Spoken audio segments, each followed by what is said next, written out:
இப்போ நம்ம தட்டை செய்ய போகிறோம். அதுக்கு வந்து தேவையான பொருள் பார்க்கலாம். அரிசி மாவு 1/2 கிலோ வறுத்து வச்சுருக்கேன்.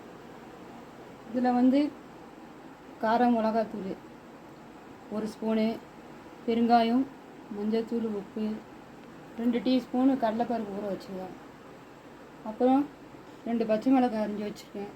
கருவேப்பிலை 2 கொத்து, அப்புறம் எள். இதில் தேவையான அளவு உப்பு வச்சுருக்கேன். அப்புறம் இது வந்து 2 டீஸ்பூன் உளுந்து அரைச்சி வச்சுருக்கேன். அதில் மிக்ஸ் பண்ணணும். டால்டா ஒரு 50 கிராம். அவ்வளோதான் தேவையான பொருள்.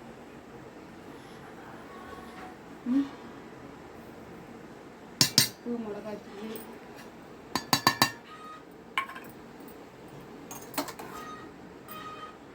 பச்சை மிளகாய், கருவேப்பிலை, அப்புறம் உளுந்து மாவு, கடலைப்பருப்பு,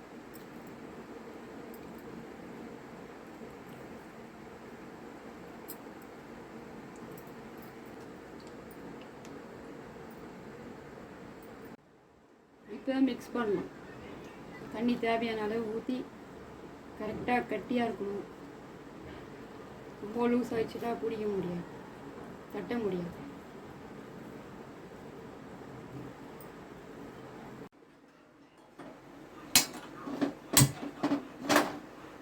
எண்ணெய் ஊற்றிட்டேன். காயும்